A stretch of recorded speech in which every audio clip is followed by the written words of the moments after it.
everyone! Welcome po muli sa ating YouTube channel.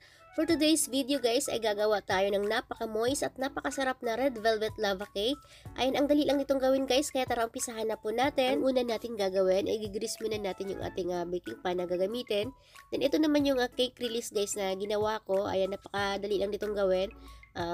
Para hindi na tayo magdas ng flour at saka butter dito sa ating baking pan. Mag-mix lang kayo guys ng equal amount ng shortening, ng oil at saka ng flour. Pwede rin pong butter kung wala po kayong shortening. Then ayan guys, na-brush na natin siya ng cake release. Then ito naman yung ating butter. Ayan, dapat lang, ganyan lang yung temperature ng ating butter guys. Soft siya pero hindi po siya melted. Then ilagay na rin natin yung ating sugar.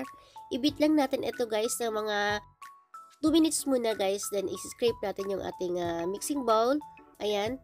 Kailangan natin i-scrape yung mga gilid-gilid guys kasi hindi ito minsan nahahalo nating mixer. Then after natin siyang i-scrape, continue lang natin yung pagbit natin na mga 8 minutes hanggang sa mag-light and pale na yung color ng ating butter.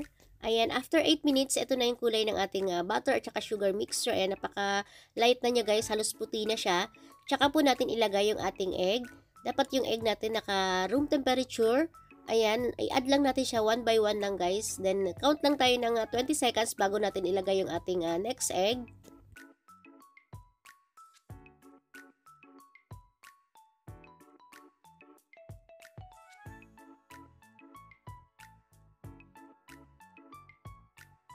Dito guys, pwede na nating ilagay sunod yung ating vanilla. Kaso lang dito nakalimutan ko siya guys ilagay. Kaya dun ko na siya hinalo sa ating milk. Pero okay lang din naman yung guys, wala namang problema doon. Pagkatapos natin ilagay lahat ng ating egg, continue lang natin yung pag-mix natin ng mga 1 minute para well combine lang yung ating ingredients. Pagsasamahin lang muna natin yung ating mga dry ingredients, yung ating all-purpose flour, cocoa powder, baking soda, at saka yung ating salt. Then isift lang natin or sasalain lang natin siya dito sa ating mixture ng 3 times. Then ngayon naman ay pagsasamahin naman natin yung ating mga liquid, buttermilk, yung yogurt natin, at saka yung ating food coloring. Ayan, dito guys, kung wala po kayong yogurt or sour cream, pwede naman pong buttermilk lang lahat yung gagamitin natin. Meron na po tayong recipe nun. Then nilagay na rin natin ngayon yung ating vanilla. Madali lang naman gumawa ng buttermilk sa 1 cup or 1 cup ng full cream milk or evaporated milk. Maglagay lang kayo ng 1 tablespoon ng white vinegar or lemon juice. Ayan, meron na po kayong buttermilk. I-rest nyo lang siya ng mga 5 minutes. Ang pagmix pala ng ganitong klaseng cake, guys, ayan, dapat dry muna, then liquid, tapos dry ulit, then liquid. Tapos yung pinakalas, magtira tayo ng ating dry ingredients. Yun yung pinakalas na i-add natin sa ating mixture. Dito pala guys, ang ginamit kong cocoa powder dito ay yung dark. Wala po kasi akong available na hindi dark. So, parang naka-apekto siya dun sa kulay ng ating cake. Parang naging maroon yung color niya, guys. So, wag po tayong gumamit ng dark cocoa powder. Maganda lang siya sa mga chocolate cake. Pwede naman yung regular cocoa powder lang, guys. Pwede yung Hershey's. Pwede yung JB15. Ayan, ginagamit ko rin po yun. Then yung Bench-Dorp. Ayan, masarap din po yun, guys. Isa pang dapat nating iwasan dito, guys, ay wag nating lagyan ng maraming food coloring. Kasi pag nasobrahan natin ng food coloring, guys, papait yung ating cake. Ayan, kapag gagamit kayo ng gel type na food coloring, 1 tablespoon lang yung gagamitin nyo guys. Kapag liquid type naman, pwedeng 1 and 1/2 tablespoon. Basta wag po nating pasobrahan guys kasi ang mangyayari sa inyong cake, papait talaga yung lasa niya. Ito naman yung ginamit kong food coloring dito guys. Ito yung brand niya. Ayan, gel type siya guys. Isa pa sa dapat nating iwasan guys, wag po nating i-overmix yung ating butter mixture. Pagkalagay ko ng last batch ng dry ingredients, hindi ko na siya masyadong ginamitan ng mixer. Minix ko lang siya ng mga 10 seconds guys. Then gumamit na ako ng spatula para hindi na po natin ma-overmix yung ating butter mixture. Then ibusin natin siya ngayon dito sa ating baking pan. Pwede po kayong gumamit ang anong klaseng baking pan. Ito lang yung ginamit ko guys para magawa natin yung lava effect ng ating cake. Then i-bake na natin ito sa ating naka-preheat na oven ng 45 to 50 minutes, 160 degrees Celsius. Then ito na siya guys, palalambigin na natin siya, napaka-moist at napaka-lambot ng ating cake. Malamig na yung ating cake, kaya ilagay na natin siya ngayon dito sa ating cake stand. Ayan, sobrang dali niyang natanggal doon sa ating baking pan guys, dahil doon sa cake release na ginamit natin, ayan, napakalinis ng ating baking pan. Pwede nyo rin po itong gawing cupcake. Ayan, gumawa ako dito ng 1 piraso guys. Papakita ko rin sa inyo kung gaano ka-moist. Yung texture niya sa loob guys, napaka-moist at napakalambot niya.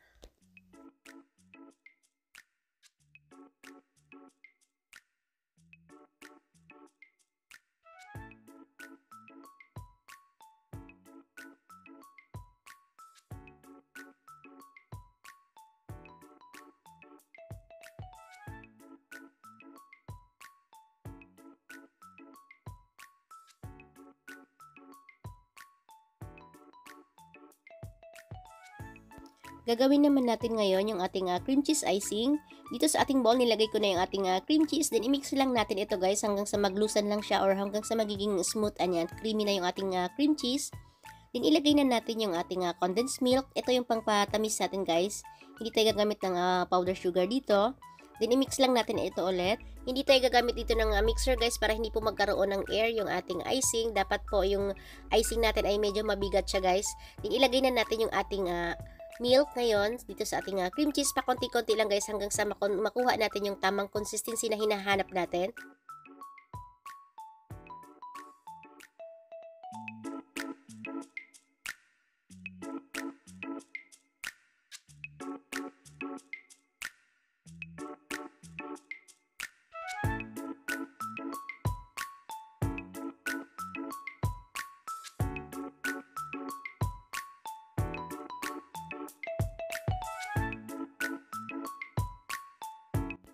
Pwede din po tayo gumamit ng wire whisk dito guys para i-mix yung ating icing.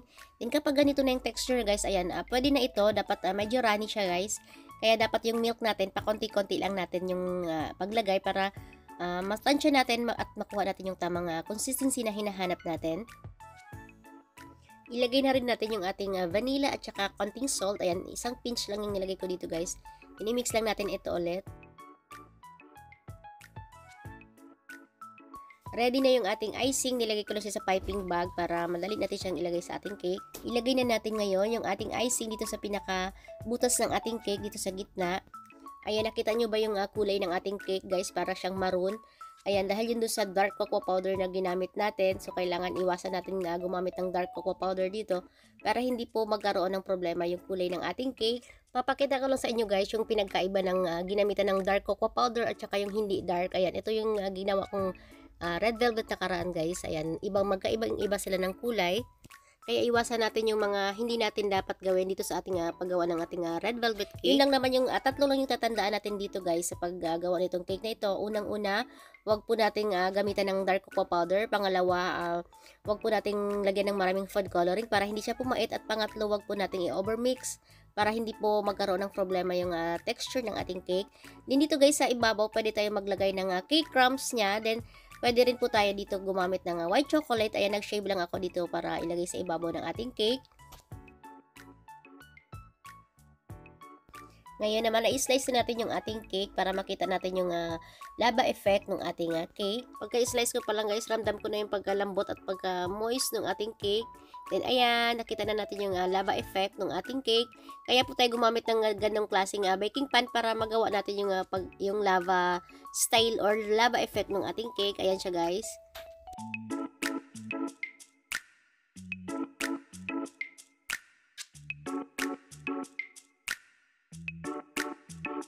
Ayan, titikman na natin ngayon yung ating cake. Ayan, napaka-moist at napaka-lambot ng ating cake, guys. Kahit wala siyang icing, napakasarap na niya. Then, yung ating icing, hindi po siya matamis kasi hindi po tayo gumamit dito ng powder sugar. Yung condensed milk lang konting condensed milk lang nilagay natin dito. Kaya, saktong-sakto lang yung tamis niya.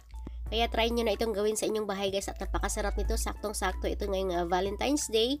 Pwedeng-pwede ipang regalo or pwedeng-pwede nyo rin po itong ipangbenta. Pa-like and follow din po pala ng ating FB page guys. Ayan, pupost din po tayo dyan ng mga short video ng ating mga recipe. Mamimigay din po tayo ng mga giveaways kapag naka 5K na po tayo ng followers. Ayan, kita-kits po tayo ulit sa aking susunod pang mga videos. Maraming salamat po sa inyong panonood. Mag-iingat po tayo palagi.